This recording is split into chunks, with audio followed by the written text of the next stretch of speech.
Junior engineer civil Haryana में नौकरी करता था, इरिगेशन डिपार्टमेंट। जब से ये ज्ञान हुआ, एक नारी तड़प बनी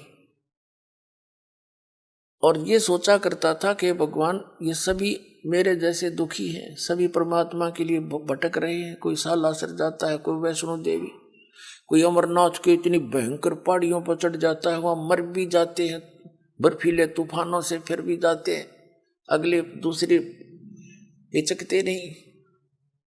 और ये ज्ञान यदि आपके बच्चों तक पहुंच जाए, भक्ति तो न करनी है तो यह अच्छी भक्ति करेंगे तो काम आओगे, तो डरे ढोरे।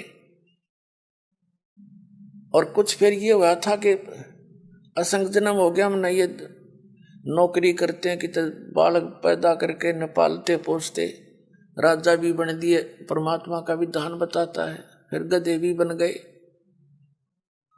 तो ये सोचा था दास ने कि भगवान दया करे, उसका प्रचार करूं। जब तक आदेश नहीं था नाम का, तो भक्तों से मिलता था, अपने मित्रों से, रिश्तेदारों से, घर वालों से, सबको कहता कहवाता, और जो समझ जाता नाम दिलवाता था अपने पूज्य गुरुदेव जी से। फिर और मन में ये सोचा करता कि इस नौकरी ने छोड़ छाड़ के अपनी तो भक्ति करूं, इसमें तो सारा दिन सिर दर्द रहता है। लेकिन वो भी हमारी अपनी बालक वाली सोच थी। लेकिन परमात्मा का ज्ञान तो ये कहता है कि डेरे डंडे खुश रहो, खुश रे लेना मोक्ष, ध्रुव प्रहलाद भी पार हो गए, फिर गृहस्थी में के दोष।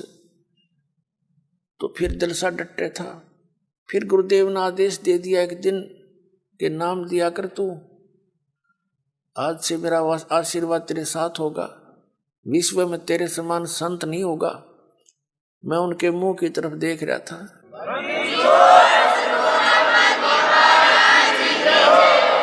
क्योंकि अपनी औकात से जीव खूब परिचित होता है, मानने चाहे ना मानने। मुझे अपनी सतीथि का पता था कि जितना वजन इन्होंने दास पर रख दिया इस योग्य नहीं है। फिर भी मेर है उनकी, गुरु मेर करें तो कागज हंस बना दे। तो उन्होंने कहा तेरे साथ रहूंगा, चिंता मत करना। और आज से सभी जितने उनके शिष्य थे सबसे कह दिया था कि आज के बाद मैं तुम्हारा गुरु नहीं हूं, आज से दोबारा इससे उपदेश ले लो और इसको गुरु बनाओ, इससे तुम्हारा मोक्ष होगा। अब यह बात भी नहीं हमारे गले उतरे थी कि उन तो मौज है उनकी।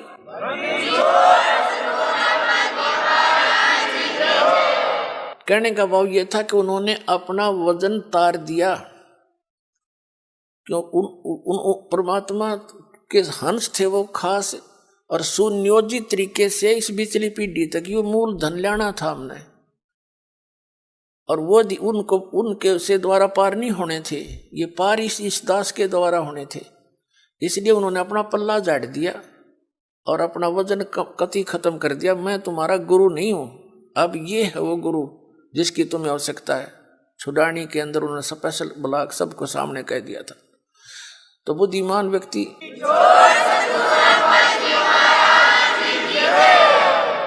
तो पहले तो यूं था भी चलो परमात्मा का भी दान है, भक्ति भी करेंगे, अपने बच्चा में भी रहेंगे। फिर मन में उमंग उठी कि भगवान ही बाप के गुण गाऊंगा, आदेश दे दिया नौकरी भी छोड़ दूंगा। क्यों?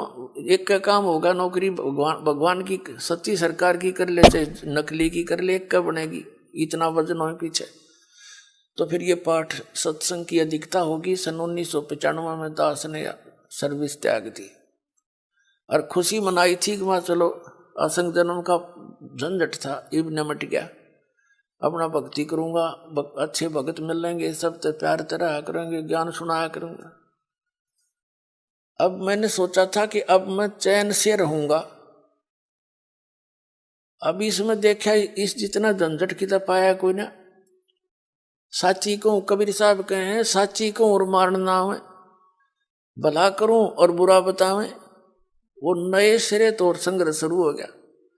जिस भी गांव नगर में हमने जाकर सत्संग किए, 2-2, 3-3 दिन एक घर में पाठ करके हम सत्संग सुनाया करते थे।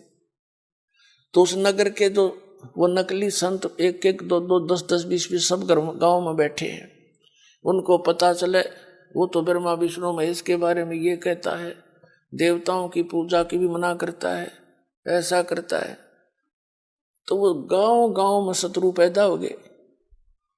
हम नहीं उनको कुछ शत्रु मानते थे, लेकिन वो रोजी रोटी वाले हमें मानने लगे। तो यहां तक बात बढ़ती बढ़ती फिर आपने पता है क्रोथा कांड करा दिया इन दुष्ट लोगों ने। ये जनता के हितैषी नहीं, और जिन्होंने भी परमार्थ की चेष्टा की है ये सदा आगे अड़ते रहे। जैसे ईसा मसीह जी ने सच्चाई कहने की चेष्टा की थी, करस करवा दिया इन दुष्ट लोगों ने। कबीर परमेश्वर जी ने सच्चाई की ढोल के डंके पे इन्होंने वो दुख दिए इन नकली गुरुओं ने। कलेजा मुंह को आता, पर भगवान की जब लीला पढ़ता है ये दास पढ़ी नहीं जाती है। आपके लिए भटक रहे हो, और इस दास के लिए क्या हुआ आपको पता नहीं। दास तो खूब गहराई से निकला, या मेरे साथ जो भक्त रहे हैं उनको पता है कितने संघर्ष से ये ज्ञान ऊपर को आया है, लेकिन सारा कबीर साहब का ही रहा है। तो दास ने ये सोचा था कि इसमें चैन से रहूंगा, इस जितना दुख तक इतना भी ना पाया। लेकिन अब ये दुख एक बार दास ने हो लिया। कुछ भगत हमारे साथ थे, उन्हें जेल तक जाना पड़ गया इस परमार्थ के लिए। इसी जेल तक 100 मिलो हमने, जो भगवान के बच्चे उभर जाए, जनता का कल्याण हो जाए।